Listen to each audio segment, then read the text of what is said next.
Assalamualaikum warahmatullahi wabarakatuh. Saya Rafif Zikrillah, nomor BP 1911012219. Pada kesempatan kali ini akan menjelaskan tugas terapan audit yang telah saya kerjakan. Mari kita mulai. Baiklah, kita akan buka file Excel yang pertama. Di file Excel ini terdapat 3 sheet. Yang pertama, informasi. Informasi ini berisi limit atau batasan penjualan per transaksi untuk setiap customer, ditentukan oleh customer group. Kemudian ada sheet data dan ada sheet tugas mahasiswa. Di sini sebelumnya saya telah mengisi jawaban pada sheet tugas mahasiswa ini. Dan kali ini saya akan menjelaskan cara yang saya gunakan untuk menjawab pertanyaan pada sheet tugas mahasiswa ini. Soal pertama yaitu carilah transaksi yang dilakukan pada hari libur, yaitu hari Sabtu dan Minggu. Kita buka sheet data. Cara yang saya lakukan yaitu pertama saya insert kolom baru. Saya beri nama days. Kemudian saya aktifkan filter, yaitu berada di ribbon data, aktifkan filter. Terus saya gunakan fungsi Excel yaitu weekday. Weekday-nya adalah fungsi Excel gunanya untuk mencari tahu hari berdasarkan tanggal yang diketahui. Secara default, weekday ini 1 itu menunjukkan hari Minggu, sedangkan 7 menunjukkan hari Sabtu. Caranya yaitu kita buat di sini weekday. Kemudian kita serial number-nya adalah invoice date. Kemudian kita akan enter. Ini kita ganti menjadi number. Kemudian kita copy hingga sheet paling bawah.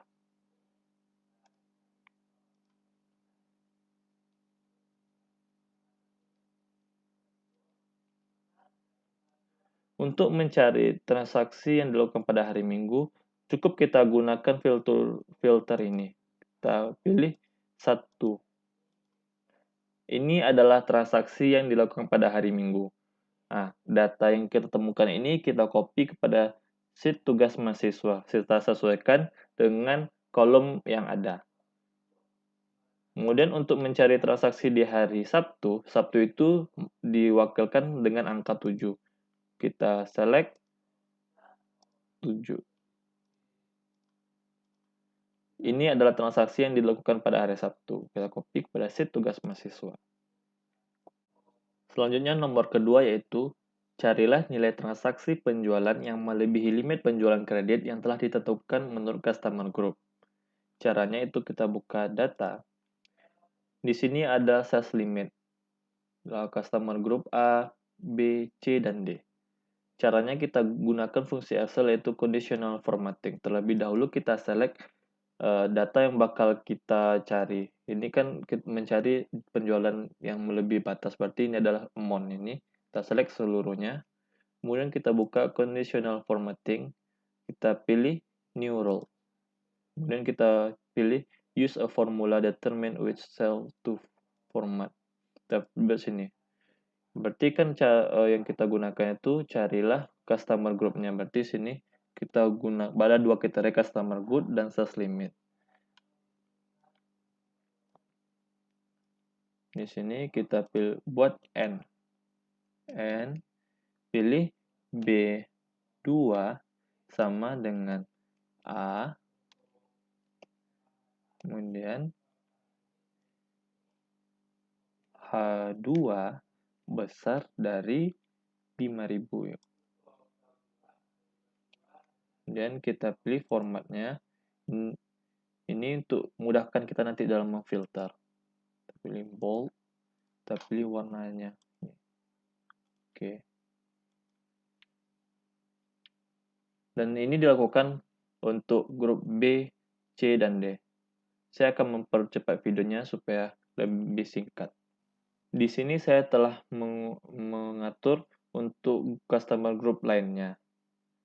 Kemudian kita oke kan. Cara memunculkan datanya itu di sini kan saya memberikan warna. Ini adalah warna merah. Berarti kalau ketika kita mengganti customer group A, kita gunakan sini filter. Kita filter by color, kita pilih merah. Ini adalah transaksi oleh customer group yang telah melebihi limitnya itu. Kita copy data ini ke sheet tugas mahasiswa, kita sesuaikan dengan kolomnya. Kemudian kalau kita mau cari data lain, ini adalah warna orange, kita cari sini filter by color, orange. Ini adalah transaksi oleh customer group B yang telah melebihi limit. Dan untuk yang customer group C, kita pilih ini. Nah, ini adalah transaksi customer group C yang melebihi limit. Dan yang terakhir yang customer group D, select ini, dan ini dah. Oke. Soal yang ketiga yaitu carilah transaksi dengan nomor invoice ganda.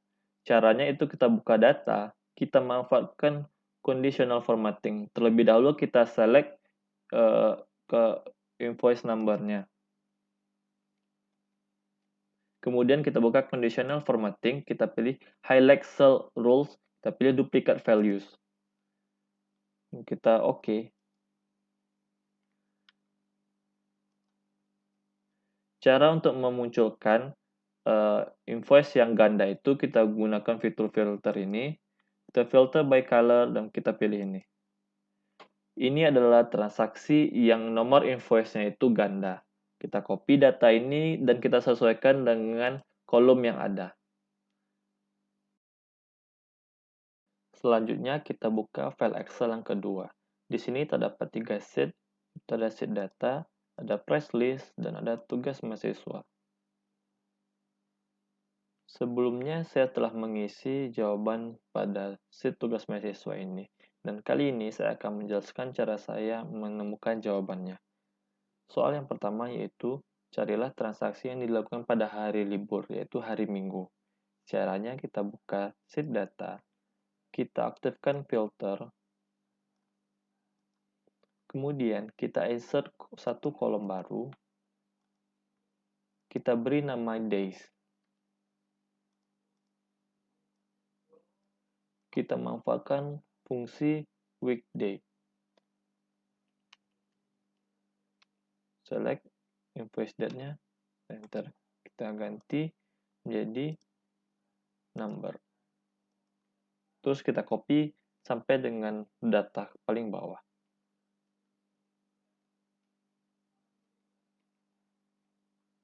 Untuk mencari transaksi yang dilakukan pada hari Minggu, kita gunakan filter dan kita select angka 1 saja. Dan ini adalah transaksi yang dilakukan pada hari Minggu saja. Kemudian kita salin data yang kita temukan ini dan kita sesuaikan dengan kolom atau tabel yang ada. Selanjutnya soal nomor 2, yaitu carilah sales rep yang paling sering melakukan pelanggaran, yaitu melakukan penjualan pada hari Minggu dan memberikan harga di atas price list. Untuk penjualan di hari Minggu, jawabannya sama dengan jawaban pada nomor 1. Selanjutnya kita mencari harga di atas standar. Kita buka sheet data. Ini adalah standar harga per unitnya.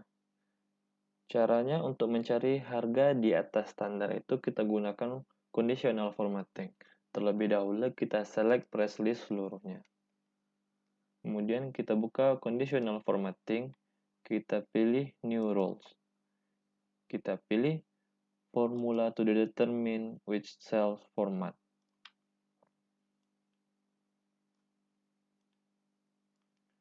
Rumusnya yaitu N K kurung, kita tidak prot 1, berarti kita cari prot.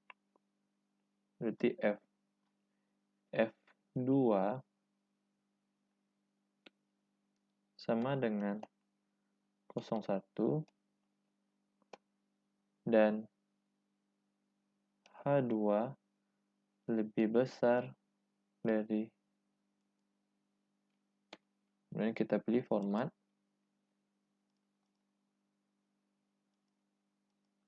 fill, kita oke.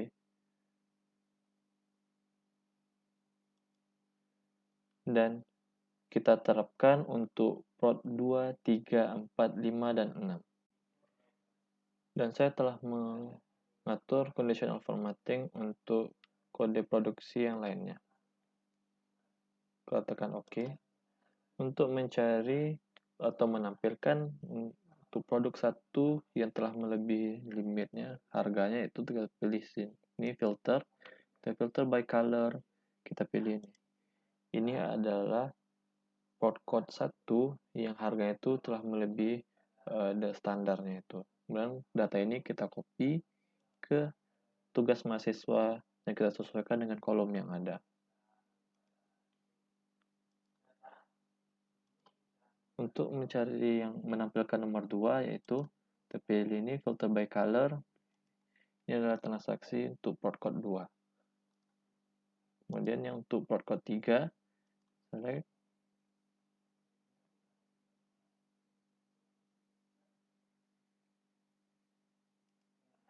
Ini adalah port code 3. Kemudian untuk ini yang 4 dan ini yang 5. Untuk port code 6 tidak ada yang melebihi dari standar atau harga standarnya. Kemudian kita copy data yang kita dapatkan ini ke sheet ketiga dan sesuaikan dengan kolom yang ada. Selanjutnya soal yang ketiga yaitu carilah transaksi dengan nomor invoice ganda. Caranya kita buka data, kita matikan ini filter terlebih dahulu. Kita select invoice number-nya seluruhnya. Kemudian kita tekan conditional formatting, highlight cell rules, tapi duplicate values. Kemudian kita tekan OK. Untuk memunculkan transaksi dengan invoice ganda, kita gunakan filter. Filter by color, klik ini.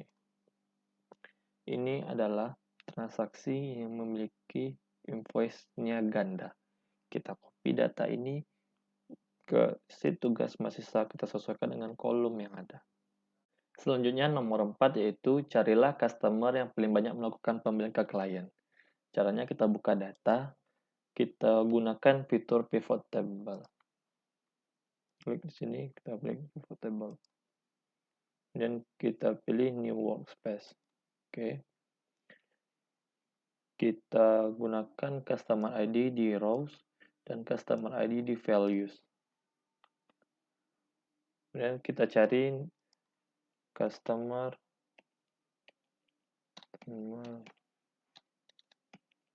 paling banyak. Kemudian kita cari berapa sih yang paling banyak melakukan itu dengan menggunakan rumus max. Kita select data ini, customer count-nya, enter. Dapat 52. Untuk mencari siapa sih customer-nya yang melakukan pembelian sebanyak 52, yaitu kita copy terlebih dahulu data dari ini, karena pivot table tidak bisa sulit untuk digunakan rumus untuk pencarian seperti offset. Kita copy di sini terlebih dahulu. Caranya yaitu kita buat offset, kita buat referensinya di sini, kemudian kita gunakan match, log value-nya E4, kemudian log array-nya kita pilih ini, dan exact match, tutup, kolomnya 0, enter. Maka didapatkanlah customer kode yaitu 92431. Soal yang kelima yaitu sales rep yang paling banyak melakukan penjualan. Caranya sama dengan tadi, kita buka data, kita insert pivot table, kita existing saja, kita sheet, kita pilih di sini. Oke. Kita klik sales rep code, dan kita pilih plot code. Kemudian untuk mencari sales rep terbanyak, caranya sama, yaitu kita cari dulu max.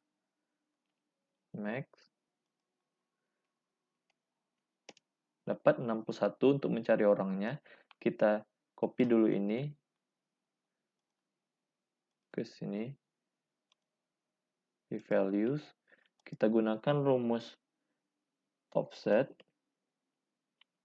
reference-nya ini, kemudian pakai match value-nya ini, log array-nya ini, kemudian kita pilih exact match, kita pilih kolomnya 0, kita enter, maka dapatlah 110. Apakah dia? Kita ya 110 melakukan penjalanan 61.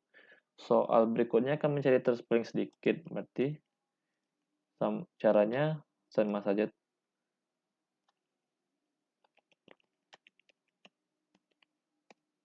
Caranya kita pakai min. Kemudian untuk mencari orangnya kita gunakan offset. Offset reference-nya ini, kemudian match log value-nya ini, table array-nya ini, kemudian exact match, kemudian kolomnya kita buat 0, enter. Dan ini kita copy, ini berarti yang paling banyak 110, kita copy ke sini, 110, dan yang paling sedikit 999, kita copy ke sini. Selanjutnya, soal ketujuh, yaitu produk yang paling banyak terjual.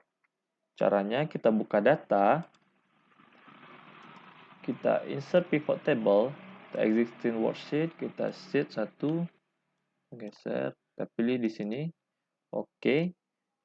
Yang pertama kita lakukan yaitu kita cari prod code dan quantity. Oke. Kita dapatkan di sini tidak perlu kita menggunakan fitur min atau mesh karena datanya sedikit dan mudah untuk kita lihat.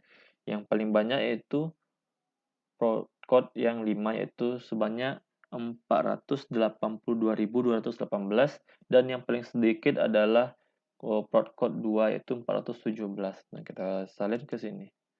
5 dan 2. Baiklah, kita buka Excel ketiga yaitu pengujian laporan keuangan.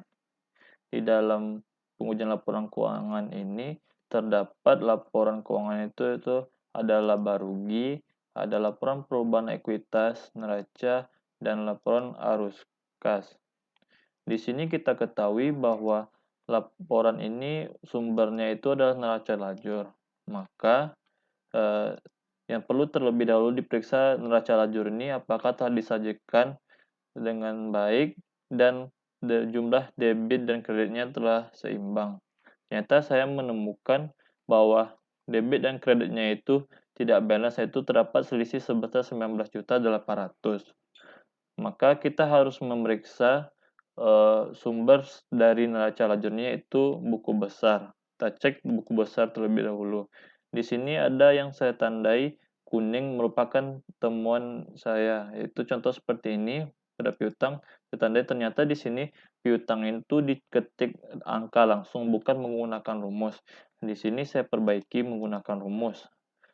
Ternyata terdapat selisih yaitu sebesar 99.000. Selanjutnya temuannya ada persediaan dagang yaitu di sini juga diketik. Saya perbaiki lagi di sini dengan menggunakan rumus dan dapat diketahui ternyata terdapat selisih sebesar 19.800. Selanjutnya yaitu akumulasi penyusutan bangunan, yaitu di sini juga diketik dan saya perbaiki menggunakan rumus. Tidak ada dapat selisih. Kemudian akumulasi penyusutan peralatan di sini juga diketik dan saya perbaiki menggunakan rumus dan tidak ada terdapat selisih. Selanjutnya akumulasi penyusutan kendaraan di sini juga diketik dan saya perbaiki menggunakan rumus dan tidak dapat selisih. Di sini hutang dagang ternyata diketik langsung bukan menggunakan rumus. Di sini saya telah perbaiki dan terdapat selisih sebesar 9 juta. Selanjutnya ada di penjualan ini juga dapat temuannya di sini diketik secara langsung dan saya perbaiki menggunakan rumus dan terdapat selisih sebesar 99.000.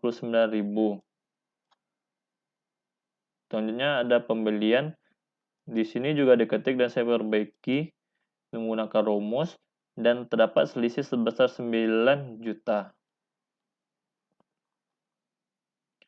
Setelah itu kita kembali pada neraca lajur. Di sini telah saya copy neraca lajur ke sampingnya, yaitu saya beri nama yang saya audit dan saya ganti sumbernya ini. Kalau di sebelumnya di sini kan sumbernya A dan G, di sini saya ganti dengan buku besar yang telah saya menggunakan rumus saya perbaiki tadi. Dan saya set, dan di sini saya temukan sudah balance neracanya. Kemudian saya cek lagi untuk laporan laba rugi. Di sini laporan sebelumnya, neraca sebelumnya itu dia diketik dan sini juga diketik. Pada laporan yang telah saya audit ini saya perbaiki sedikit telah menggunakan rumus. Nah, saya cek lagi di sini. Di sini juga tidak menggunakan rumus. Di sini telah saya menggunakan rumus sama di sini. Di sini juga. Dan neraca lajur kita sudah balance, yaitu didapatkanlah laba rugi sebesar 19.935.071.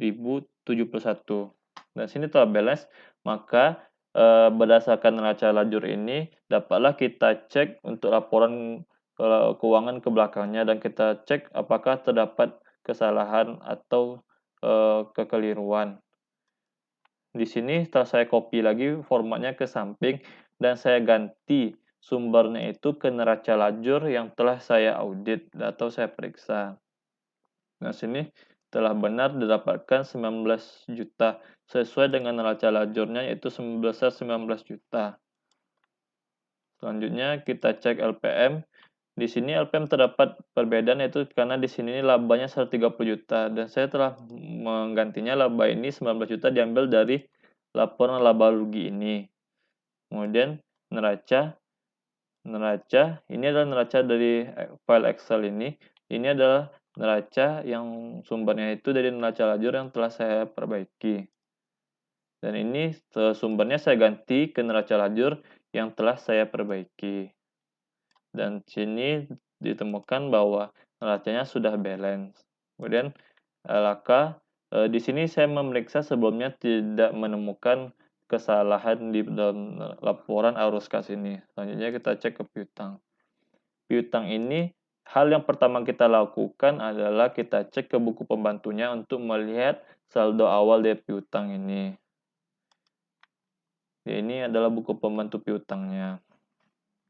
Dan saya telah mengecek dan tidak ada terdapat kesalahan. Dan di sini juga saya telah melakukan pengecekan ulang terhadap rumus yang digunakan dan tidak ada kesalahan. Selanjutnya, laporan hutang dagang, buku pembantu hutang dagang. Sini juga yang file yang kita gunakan untuk mengeceknya itu buku pembantu hutang. Di sini gunanya untuk melihat awal bulan, saldo awal bulan kita buka, cek buku hutang di sini dan telah sesuai. Dan sini saya melakukan pengecekan rumus dan tidak ditemukan kesalahan. Dan sekian dari pengecekan laporan keuangan saya. Terima kasih.